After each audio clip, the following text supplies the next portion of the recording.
But I thought, it was actually a conversation I was having with a couple of different people, and I thought it would be really a good idea just to maybe see if we can get as many people in Kidman on a Zoom call and just kind of talk through um, process, things to be aware of,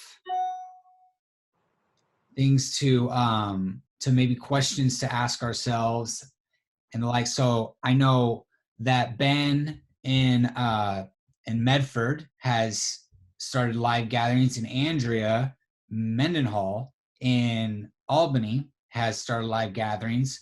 So I asked both of them if they would maybe just kind of talk a little bit about process and what it's looked like for them to start live with Kidsmen, and then maybe we could ask some questions and maybe even give some thoughts. Maybe some of you have started on like some small group stuff on Wednesdays or midweek stuff. Um, maybe some of the things that you're gonna possibly do that might be a little bit different, and maybe we all can kind of just get some ideas and encourage one another and maybe process together as we get ready to kind of open up. I don't know what's going to happen. I mean, apparently you can say that a county is going to go into a phase and then you can say never mind, and so there's a lot of that happening. I know. So potentially, but I just thought maybe we can just maybe just pray real quick and thank you for joining, and then maybe Andrea, if you could maybe start us off, Andrea Mendenhall. Maybe you can start us off and give us maybe the process with Hope Church, questions you guys may have asked, some things that you've done to kind of ensure the social distancing, and all of that, the policies that have been laid out before us. But nice beard, Ben. Fantastic. So anyway, Jesus, we're grateful for all of these kids workers, and for the fact that we can be together, even though we're not together in person. We can be all over the state, and we can Zoom in and talk about how we can serve our churches and our communities through kids ministry better. And we just pray that you guide the conversation, and it's in your name we pray. Amen. Amen. So if you can mute, and then if you want to ask questions or just throw in like, hey, let's talk about this, or hey, let's talk about that, just throw it in the chat or unmute yourself and interrupt or whatever. So Andrea, I'm giving you the floor. Andrea Mendenhall at Hope Church. Oh, all right. Where are you from? I already said Yeah. it. So I'm Andrea Mendenhall. I'm the kids pastor here at Hope Church, Albany. And we've been open 2 Sundays now. Yesterday was our second Sunday open in Lynn County. Our county went into phase, I think we're in phase 2, 2 Yes. Thursdays ago. So we had our first Sunday, like, boom, we knew we were going to be able to gather, and then we were in church like 3 days later. So it was definitely a little bit crazy. But our lead pastor, he very much wanted our teams to be ready, so that if we were going to be given notice, given pretty short notice that we could be together, he was just like, get your training done, get your updated policies, get all of that done, and make sure that you're connecting with your teams beforehand. So we had actually been preparing to gather since that first Sunday in May. So our teams had been like at the ready for about a month before we were able to get together. So I think that was a big thing that helped us be able to jump in, was all of our all of our teammates, they knew kind of the expectation long before they stepped into a classroom. And we tried to do that with our parents too, by putting together like a 1 minute and 10-second video that we put on social media that talked through like the top 5 things that we wanted parents to be ready for that was different. So for us in that video, it had to do with where they were able to check in and check out. Our building has one main entrance and 2, like not so great exits. And so we let our parents know that, because that was very different. We let our parents know, we made the decision not to have parents be able to come into the classroom for the time being. So all of our kids are dropped off at the door. We made that decision to try and mitigate as much like people coming in and out of the rooms as possible, and bringing whatever, germs they may or may not have with them. So that was something that we made that decision.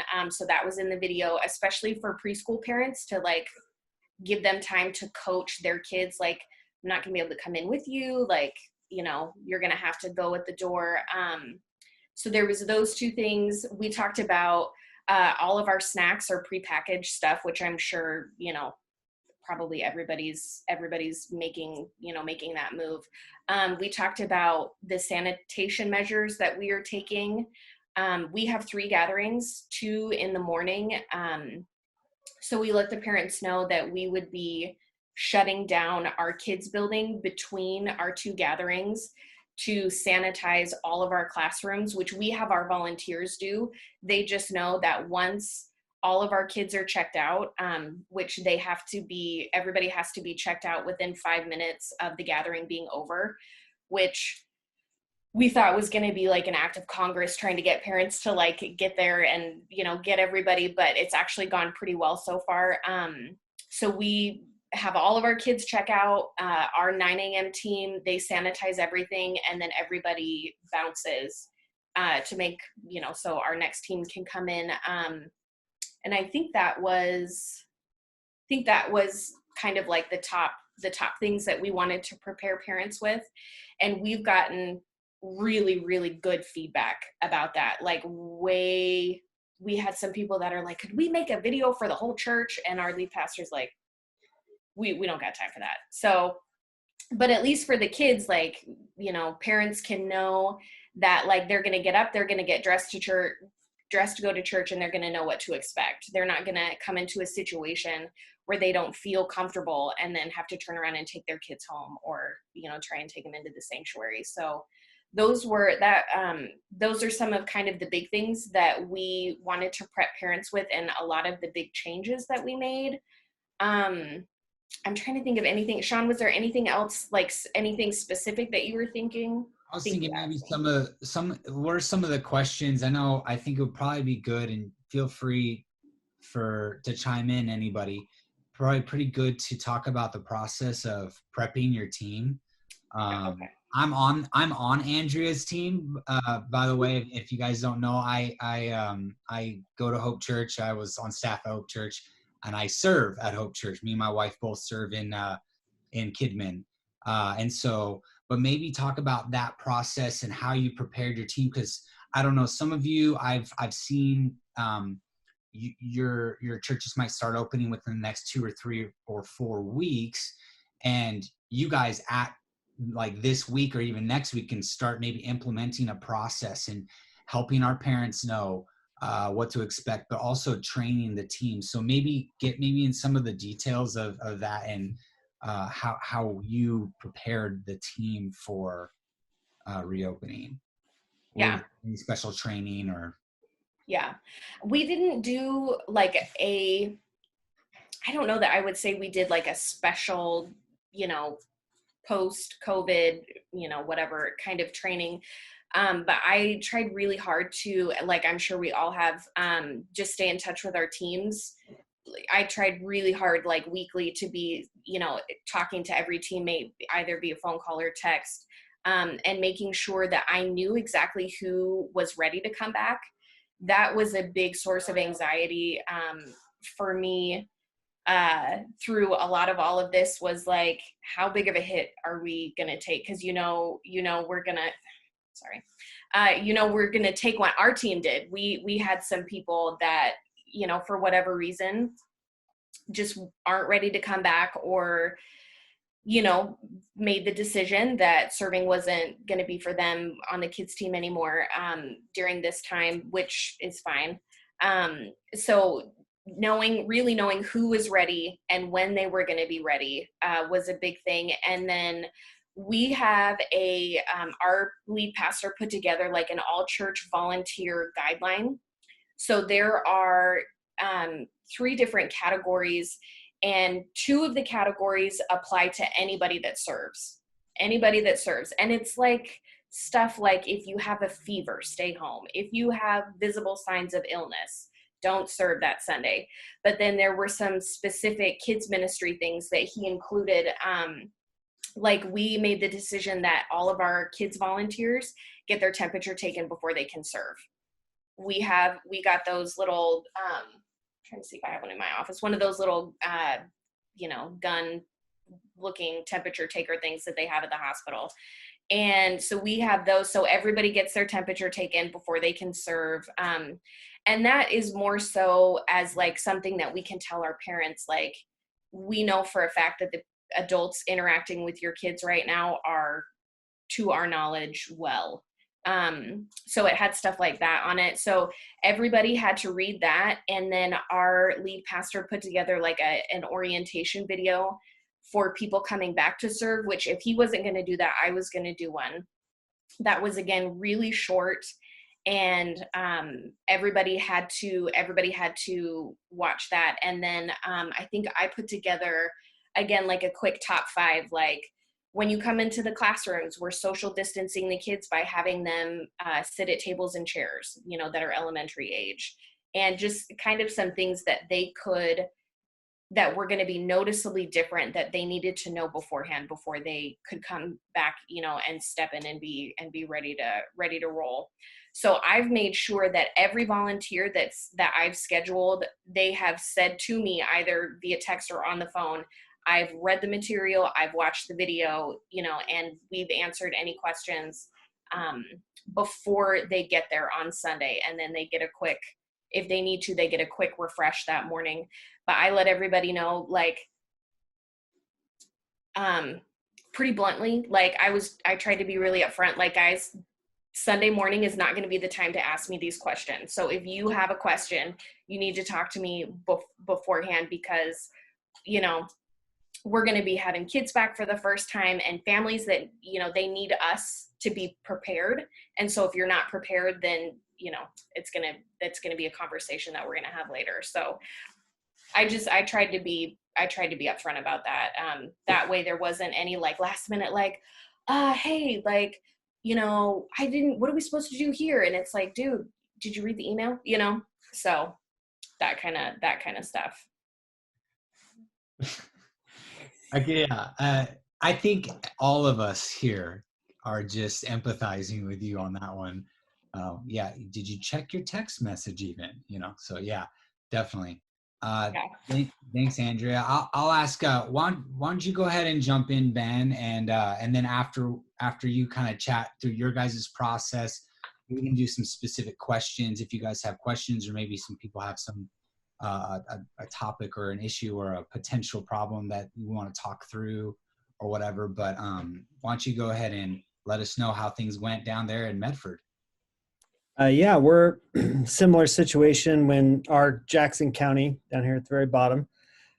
When we went into phase 2 on the Friday, we were in service that Sunday. The children's department had been prepping just in case this was a reality, but even still, it was very short notice.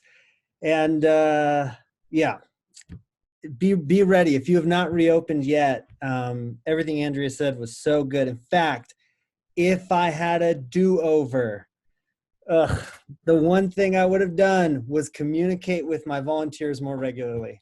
I really didn't keep up on that. I was more thinking families, and I was making all these phone calls to families and trying to stay connected.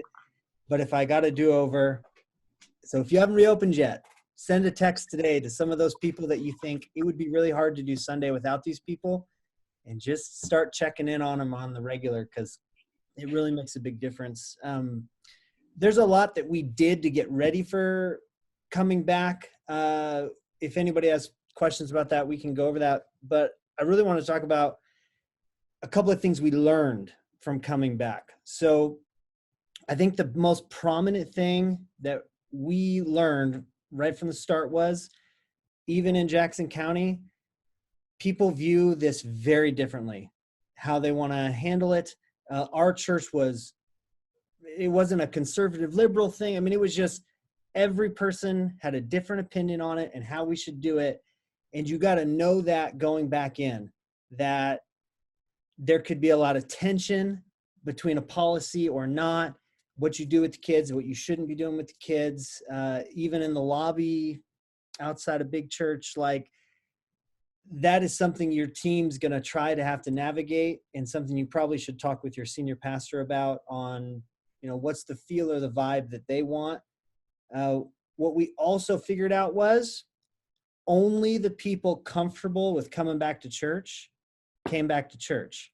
So we kind of thought, oh, this was awesome. There was no tension this first weekend. Everything was cool. Nobody got upset. And then we started scratching our heads thinking, oh, it's in 2 weeks when everybody else comes back that they're going to be like, why aren't you wearing a mask? Or why are you hugging? Or what's going on?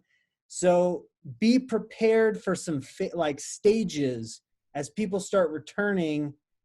They're seeing this as you guys may be running for a month, but they're seeing it for the first time. And if you have relaxed your policies or you've switched things up, they may see that and say, I think I'm out till a vaccine. I can't take what you guys are doing. So again, I would be prepared to weekly be kind of going over, hey, did we do everything we said we were going to do? Where were our biggest lapses? Which volunteers weren't prepared or didn't know what we were hoping them to know? And really monitor that closely, because your first week opening up may seem smooth, but people that are less comfortable will start coming eventually. And Andrea hit on this, and of course I've shared my own regrets, but you may have less leaders. So there's a couple of things you need to immediately think about. How could you shift your ministry to run with less leaders? Maybe what are you doing that shouldn't come back yet because you just don't have the staff to do it? And that can be difficult to kind of make cuts and decide what thing could, but it's summer, so it's a good time to change things up anyway. But I have 2 of my team members on the call. Of course, they've not shown their faces, but they're nodding with me saying, oh my goodness, the last 2 weeks, I mean, it's up until Saturday night, like Sunday morning, thinking, who is going to show up? Like, so many people either conveniently took this as an opportunity to step out of children's ministry, or they just, honest to God, are not ready to come back. And we're like, thumbs up, we totally get that. We don't want to pressure you, but you served every week and now you don't serve every week. In fact, you may not be serving for months. There's a really big hole now. So think about that. I would start scheduling. If you haven't started yet, if your church hasn't reopened, I would start scheduling first thing. Just start calling people, getting to know who's ready to come back, and find out if you need to be combining or whatever you need to do. 2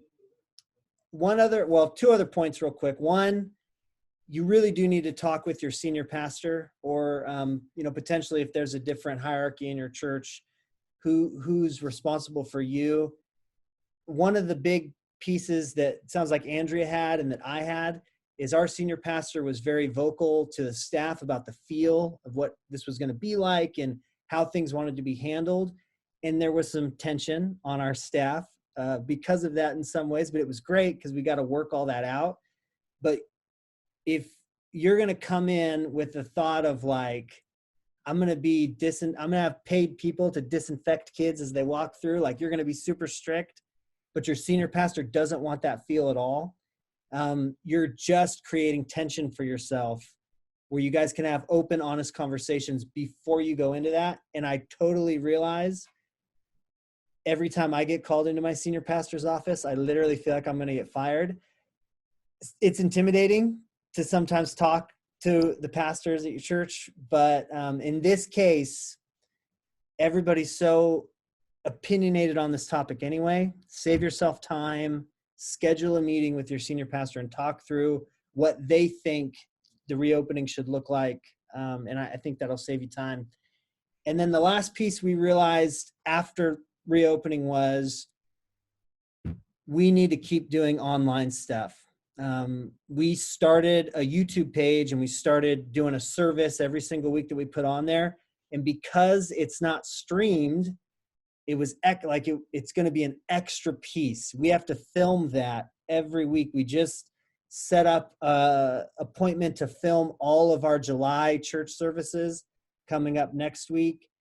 If I had to guess, I think we're going to have to do August. We probably will also have to do September. There's just a lot of people in our church that are not ready to come back and won't be for some time.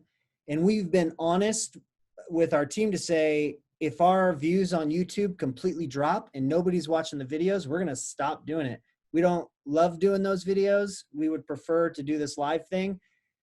But this last weekend, we had a lot of people watch our YouTube video. So it was like, we got to keep making them.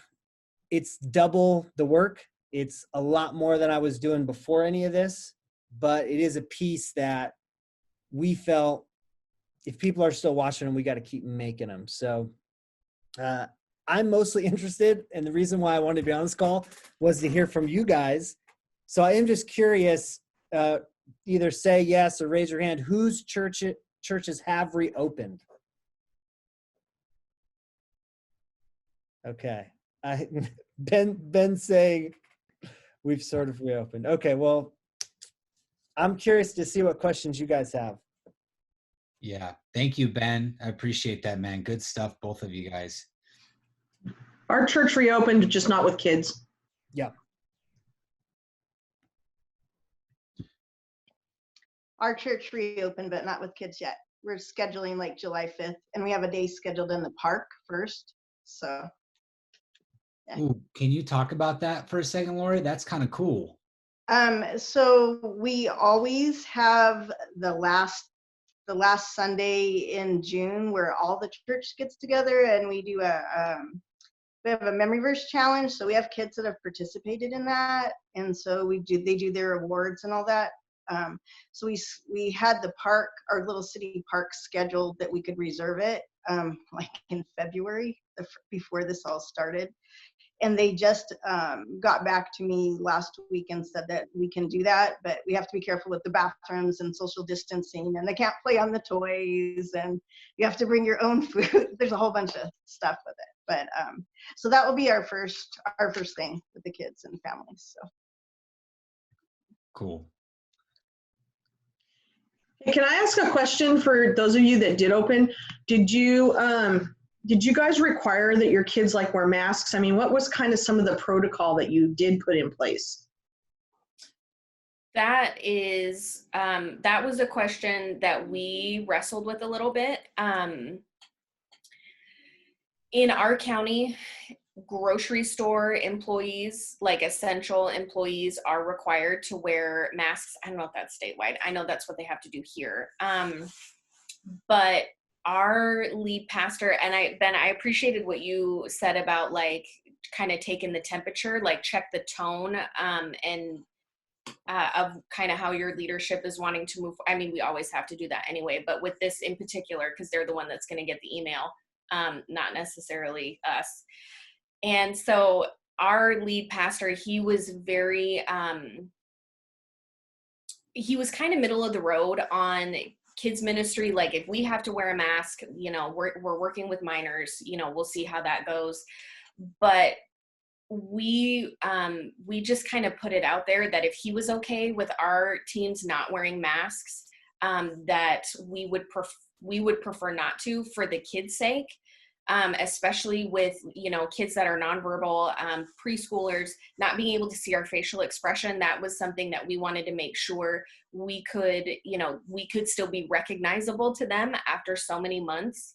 So that's what we did with our teams. And then with our kids in particular, I've had maybe 2 kids come wearing masks, and that's it.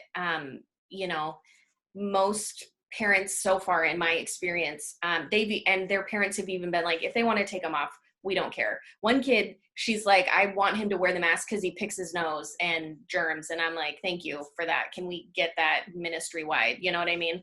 So it wasn't even necessarily because of the corona. It was just because he picks his nose, you know, the logic.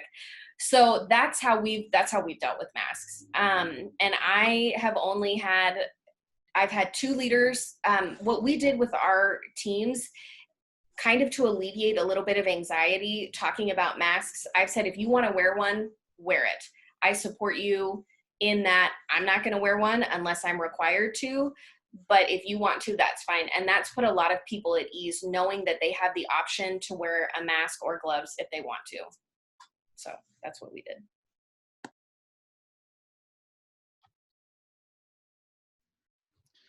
So I have a question. I know obviously there's all kinds of different rules and regulations and everything that are out there. One of the things we're dealing with right now, we reopened yesterday with 3 services. Normally we only have 1.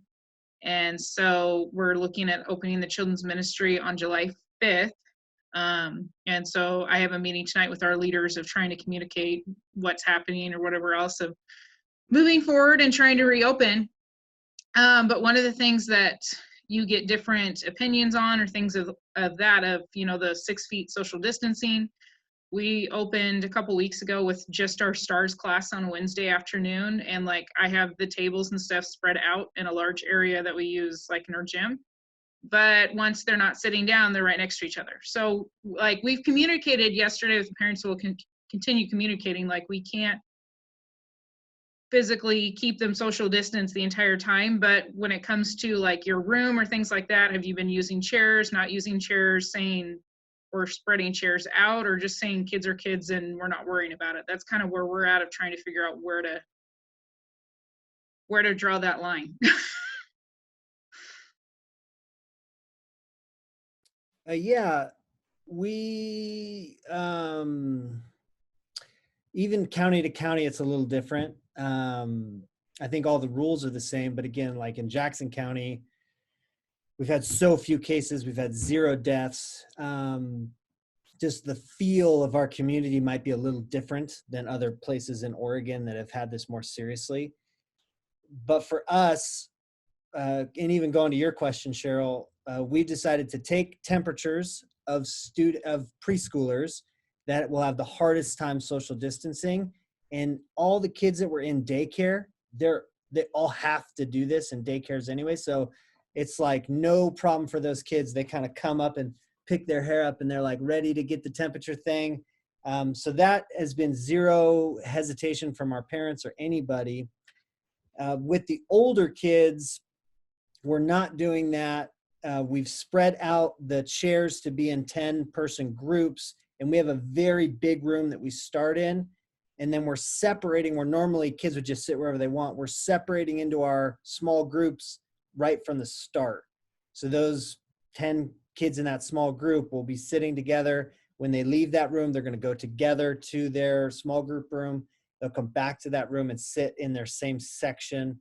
You know, we're trying to wipe down tables. We only have 1 service, so that really helps everything right now for us. But we also have, you know, a fairly large size church that allows us to only do 1 service right now. Yeah. Have you done it? So I know obviously there's all different things like you said, or whatever else, of like you say groups of 10, because normally how we've done it is the kids go straight into their small groups, then we come out to large group together, and then they end in small groups. So I was thinking along those lines of, we kind of do the same thing of when the kids come to large group, they sit wherever they want, of saying, all right, no, you need to sit in this section. Are you guys still trying to say 6 feet between those 10 or whatever? I'm just trying to get of what is practical, what's not. I mean, some cases we can't do it in our area if we do that, but I'm just trying to see what everyone else has done. We are not doing that in the sense of, it just felt weird to have the chairs that far apart. And again, and that's what I think. Yeah. If I were living in Portland, I may view this completely differently. Yeah. So that, again, maybe part of the feel of where we're at. We've had so few cases. It was like, we spread them about 3 feet apart. and then there's big gaps, aisle gaps in between the sections for the other set of chairs. But I'm kind of interested, Andrea, from Eugene, what have you guys done? How have you set your rooms up? We are not open for kids ministry yet. We have not re-engaged. We are starting with Wednesday nights first, just for elementary, and we launch next week. So, and we'll be outside. We're going to do everything outside for Wednesday nights for this summer, but we probably will not relaunch kids ministry until August. Has anyone started? I tried to get Stephen Ferguson on this, but he wasn't able to make it because he started Wednesday Bible studies, I believe. Andrea, is that correct, Cheryl? Okay. And I don't know if anybody started Wednesday Bible studies or small group stuff like midweek. Has anyone done that? And maybe speak to the chair situation. We have. Everything was back in when we started. So this will be our second Wednesday now. But I think we had 7 elementary kids come. I think we had 3 preschoolers. So it just wasn't an issue yet where we're like above that 10 where we have to maybe think about how do we separate these groups. But that will be a challenge for us if we do get that high, because our Wednesday night, we don't run small groups. Everyone is together. So it'll be interesting to see how we decide to do that. Yeah.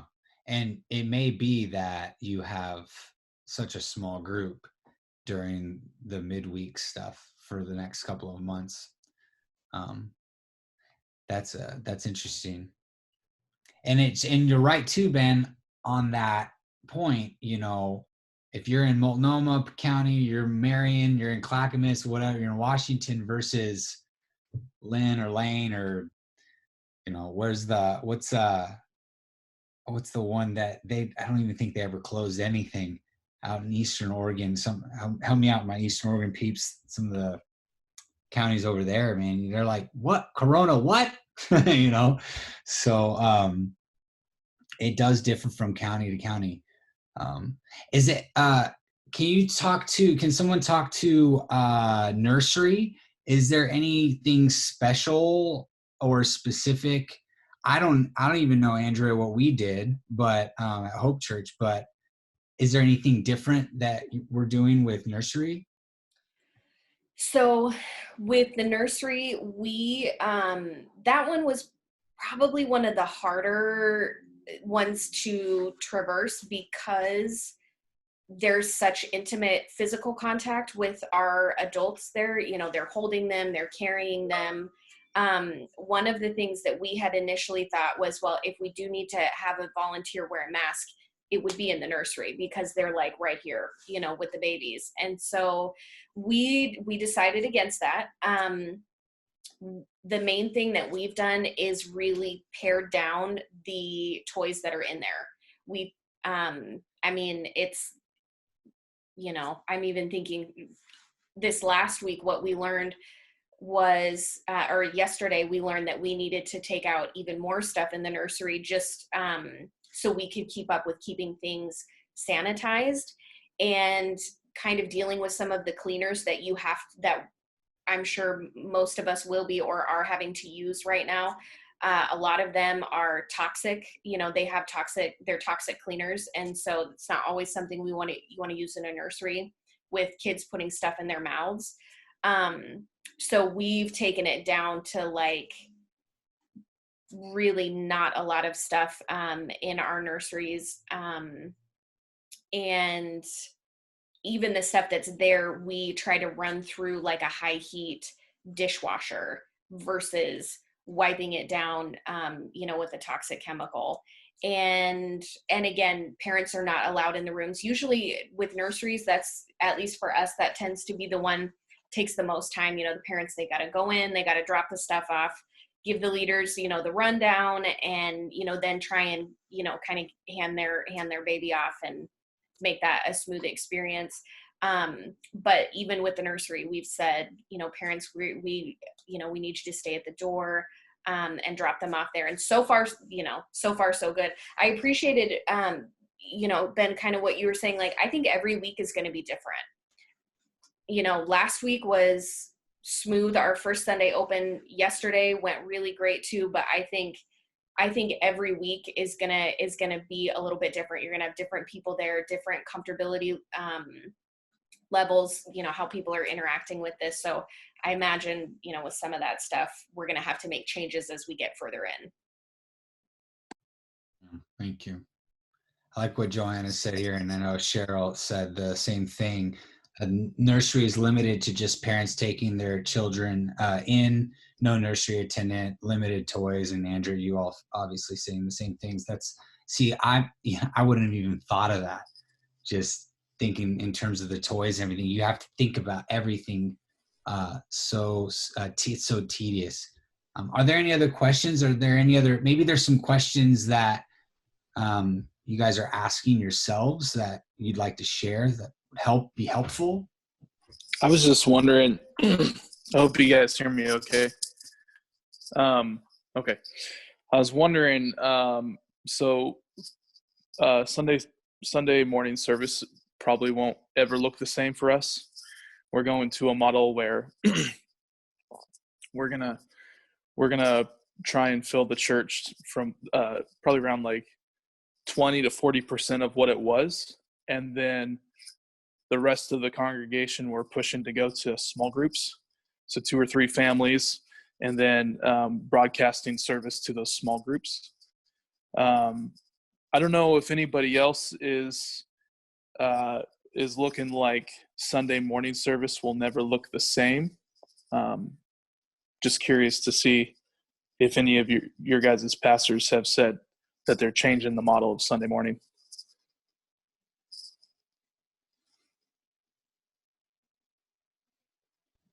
Well, I know for us, we didn't have an online option. So once we got that set up right at the start of this, that decision was made that that's not going to go away for us. We're going to keep that going.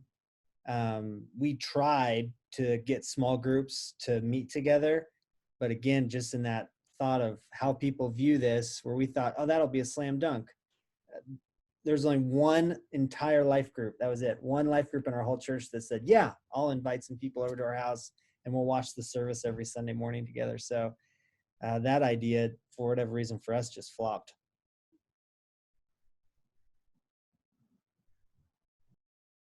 I know for our church, we've kind of talked about the fact of doing more kind of like what we were saying, Ben, of doing small groups and having people view it there or whatever else. And we've kind of tried to move in that direction of trying to find some new small group leaders and things like that, because we hadn't really done small groups in years at our church, in that kind of like home groups, that kind of a thing.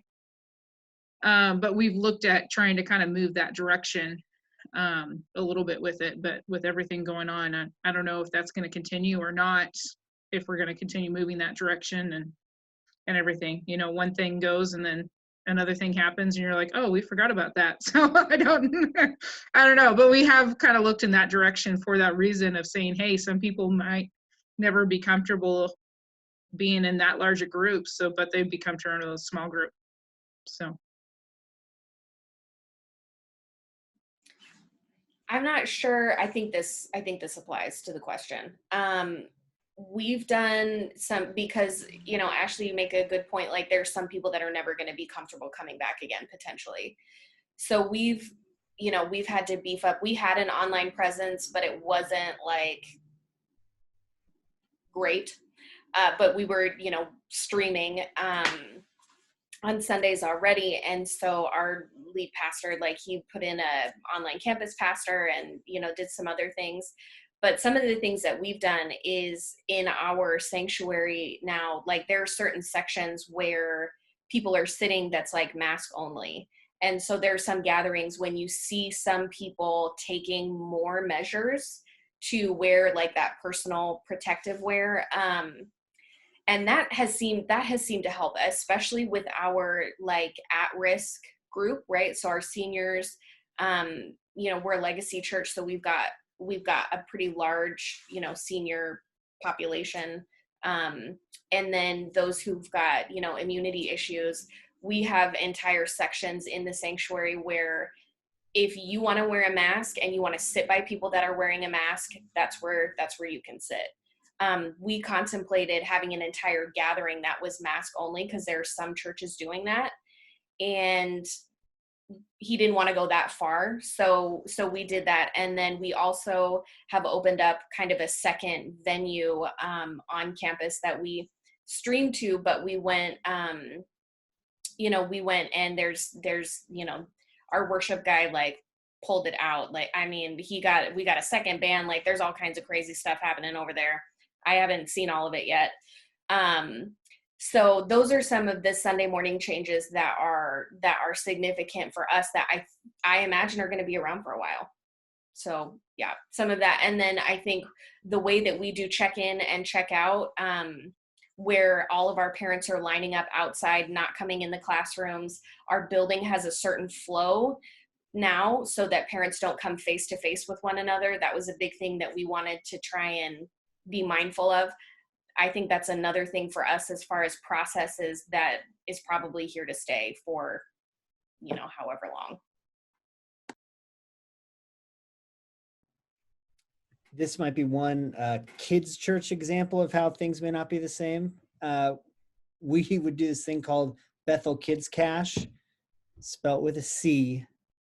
Cash is not spelt with a K, for anybody out there who was wondering. All right, but we would give out these bucks, the kids would collect them, then we'd have this store. It was just, these totes we put out on a table. And we said, wait a minute, that's not going to be safe. We have to cancel that. So the option we came up with was the kids compete together as a group, and we just have these, we have a bowl, and if they get 10 balls in the bowl by the end of that day, everybody gets the same one prize.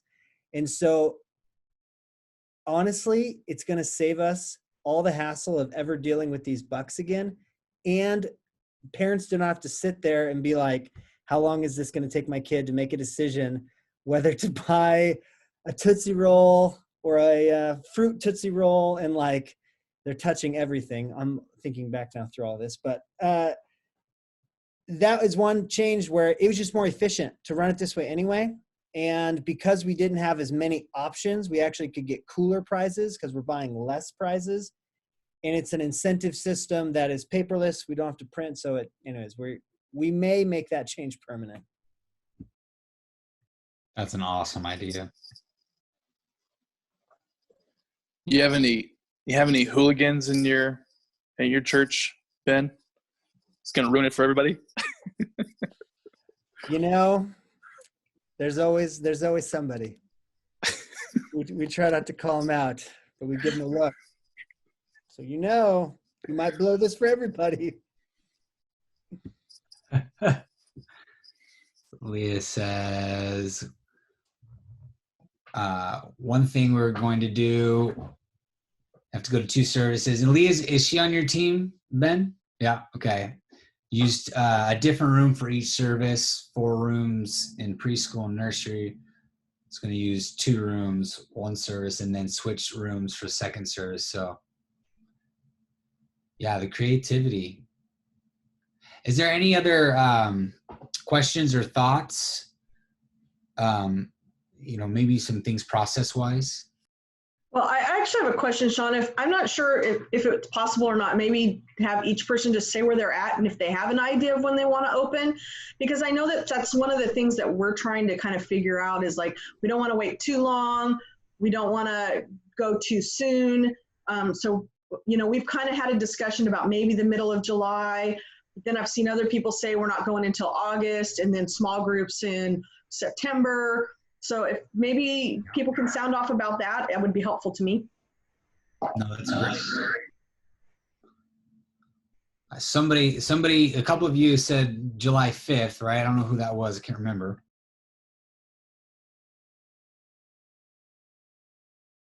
I'm in Yamhill County, and we are the 28th. We're starting in-person services, and then starting kids 2 weeks later on the 12th. Cool. In Central Oregon in Jefferson County, we had our first service yesterday, and we don't have a date for kids yet. But I think it will be soon. It seems like it's way more possible than what I was thinking. So. Um, in Lopine in the Shute County, and we have been open big church for 3 weeks, and we're probably going to start kids church next week because we had 15 kids in our second service this week. So. Yeah, Umatilla County in Eastern Oregon, we started up yesterday, looking at doing kids July 5th. For sure elementary, but we're still trying to figure out if we can do preschool, because right now almost all my preschool leaders are willing to come back, but not yet. So I don't know if preschool is going to happen yet. Yeah, as far as I'm in Polk County, which about half of our population county is West Salem. So we've been really cautious because Salem's been a cautious city with this. And so we're not sure when we're going to open up kids class, but like I said, when we do open it up, we're not really sure how many kids we'll have, since the goal is like to have about 30% of our church meet at the church building. One idea that we have had is that if kids get restless during the service, to make a bubble room, and they can walk into a one of our bigger rooms where we'll have a lot of bubble machines going, and they can pop the bubbles. That way they're not touching any toys that need to be disinfected afterwards. Just one thought that we've had. I kind of want to go to a bubble room right now. Anybody else? Let's go.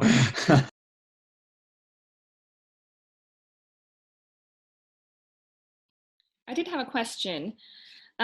So we're starting up in a few weeks, 3 weeks, I think, with kids, and I'm trying to figure out how to communicate to parents, because I kind of have the same feeling of like it's going to be impossible to social distance preschoolers and toddlers. So I think I'm kind of thinking Ben and Andrea, kind of similar what you guys are doing, temperature and one check-in spot, easy flow, things like that. But I guess I'm worried about the backlash of parents who are like, why are my kids so close to everyone else? Which I know, like you were saying, it's probably the people who are going to be most concerned about that and not comfortable with that, like they're not going to come, at least to start. But did you guys kind of share anything with that as far as like, we'll do the temperature checks, we'll do things like that, but once they're in the classroom, they may be around other kids within that 6 foot? Or how'd you kind of address that with your families? Yeah, for us, again, that was one thing I did well at, was communicating with families this whole time. We had a good following with our social media stuff. We did send out an email. We have a newsletter we made every month, and I was just anticipating us starting in June. So I had already said, hey, this is going to be the thing. What we mostly communicated was not in exact detail, but these were the major changes that you will notice when you come into the church. These are some of the things that it's going to be different about check-in and check-out. And then for the only thing I think I communicated to help with what you're saying is that we just said, hey, we're new at this. We're trying to figure this out. We're all going to be as grace-filled as we can on this. And can you help us? We're trying to let you know these things so you can get your kids ready, let them know that this is important.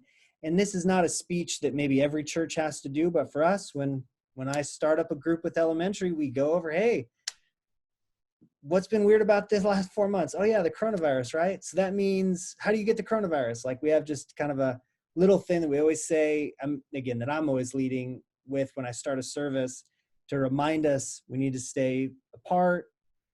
It doesn't work. I mean, the kids are still hugging each other for the most part, but because we split out the chairs and done some things, it's helped a little, I think.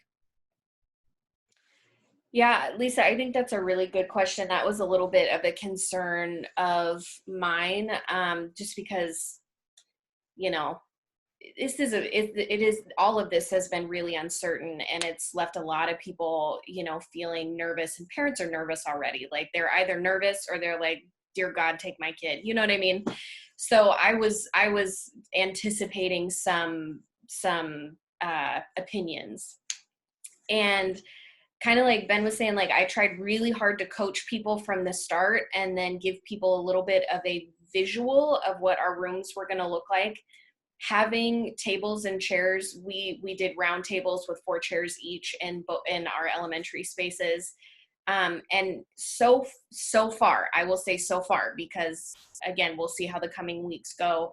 That's brought people a lot of peace. Like we try to fill the rooms in such a way that there's not a ton of like open space where the kids can just do laps and run around like crazy.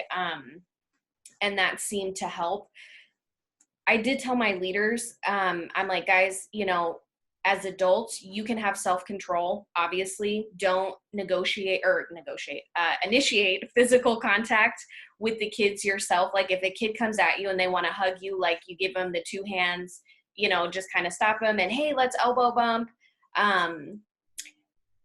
But with the kids, like, I want our kids to be able to come in and have a space where they can just be a kid. So I kind of made the decision. I'm like, we're not going to run around and tell the kids all day long, like, don't touch each other. Don't touch each other. We don't have time to do that anyway.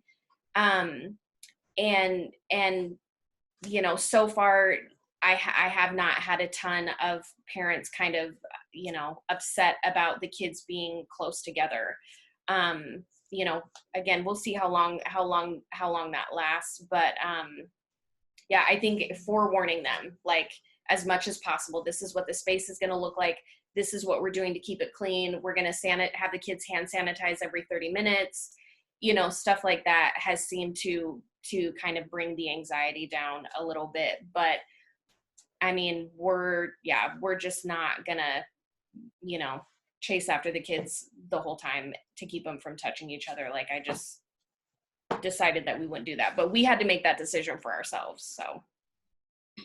Yeah, that's so great, because that's kind of what I've been feeling is like, I don't want this to feel like a drag to come to church, or like scary, like, oh wait, I can't do what other, so I've been really trying to think through even the way I say things, like, okay, I'm going to approach this positively instead of like, oh, don't hug each other. Hey, we're going to give air high fives, or, just kind of, I'm feeling like the wording that we use is just going to make such a difference. So that's good. Thank you. Yeah. Anything else? I know some people have other meetings that they're jumping off of.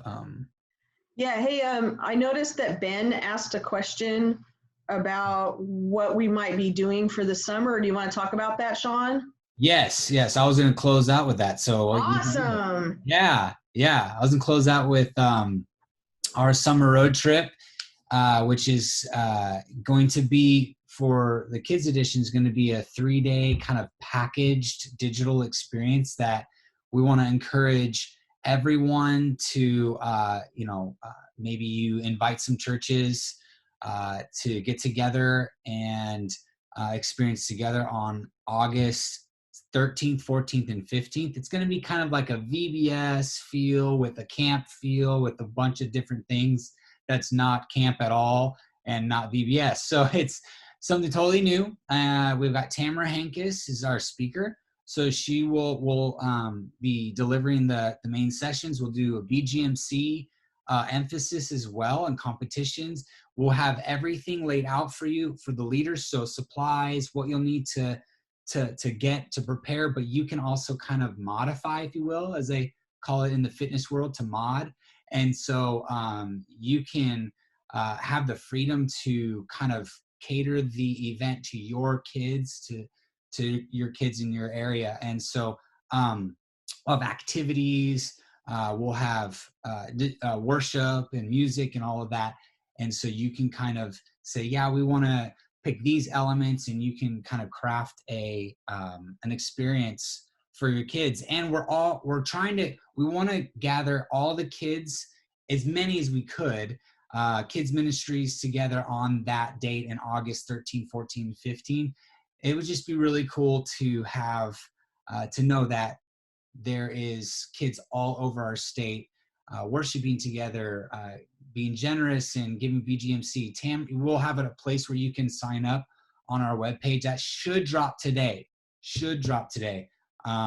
Right, Caitlin? Anyway, so that should drop today, where you can even sign up for a time slot to have missionary Tamara Henkes greet your kids as well.